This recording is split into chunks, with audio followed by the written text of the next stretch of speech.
सठे साठ्यम समाचरेत, यह सिद्धांत किसी और का नहीं है। किसका सिद्धांत है? ये विदुर नीति है, चाणक्य नीति है, महाभारत में इसका वर्णन है।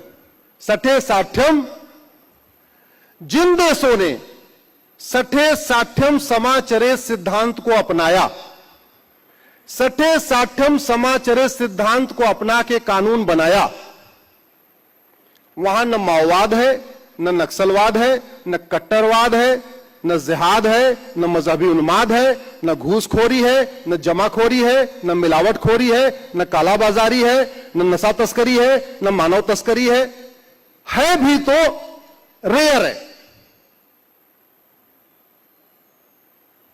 जिन देशों ने ऐसा नहीं अपनाया सिद्धांत, वह सब कुछ है। उदाहरण के लिए परसों की बात है, परसों चाइना के फॉर्मर लॉ मिनिस्टर को फांसी हुई है। किसको हुई फांसी? चीन के कानून मंत्री को परसों फांसी हुई है, क्योंकि उसके पास बेनामी संपत्ति थी। क्या थी उसके पास? हां, हमारे देश में 70,000 करोड़ के कॉमनवेल्थ घोटाले वालों को भी 7 साल की सजा नहीं हुई। 1,76,000 करोड़ के 2G घोटाला करने वालों में भी किसी को आजीवन कारावास नहीं हुआ। 1,86,000 करोड़ के कोयला घोटाले करने वाले में किसी का आजीवन कारावास नहीं हुआ। और वहां थोड़ी सी बेनामी संपत्ति उसके पास मिली, चाइना का पूर्व कानून मंत्री था, और परसों फांसी हो गई। एक व्यक्ति कहता है 15 मिनट के लिए पुलिस हटाओ, हिंदुस्तान से हिंदुओं को खत्म कर दूंगा। यह वाक्य सुना है आप लोगों ने? सबने सुना होगा। उसको कितने साल सजा हुई? नहीं, एफआईआर हुई। एफआईआर हुई, मुकदमा, पहले तो एफआईआर नहीं हुई, बड़ा आपाधापी के बाद एफआईआर हुआ, मुकदमा चला और बरी। हमारे यहां याकूब मेनन को फांसी देने में नानी याद आ गई सरकार की।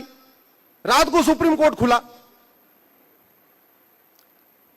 सुप्रीम ट्रायल कोर्ट ने कहा फांसी दो, हाई कोर्ट ने कहा फांसी दो, सुप्रीम कोर्ट ने कहा फांसी दो। फिर सुप्रीम कोर्ट के और एक रिव्यू सिस्टम होता है, वो रिव्यू पिटीशन फाइल हुई, कुछ दिन रिव्यू पिटीशन चली, रिव्यू पिटीशन में भी हुआ नहीं फांसी दो। फिर एक क्यूरेटिव पिटीशन फाइल हुई सुप्रीम कोर्ट में, वो चली। उसके बाद ये हुआ कि ठीक है भाई फिर भी फांसी दो। फिर राष्ट्रपति की दया याचिका, राष्ट्रपति ने बोला नहीं फांसी दो।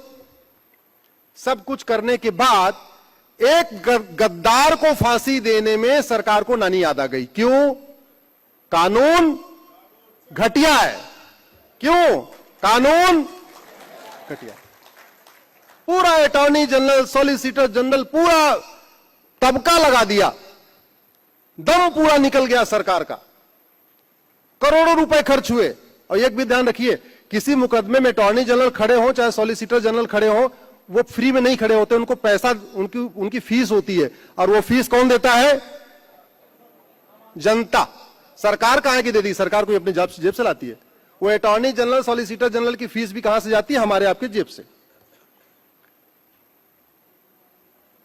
अब आप सोचिए, इतने दिन उसको खिलाया पिलाया, बिरयानी खिलाया, ये किया वो किया, उसके बाद फांसी होते होते भी करोड़ों रुपए खर्च हो गए वकीलों की फीस पे। चाइना में पता है क्या सिस्टम है? देशद्रोहियों को सार्वजनिक रूप से फांसी होती है, सार्वजनिक रूप से गोली मारते हैं।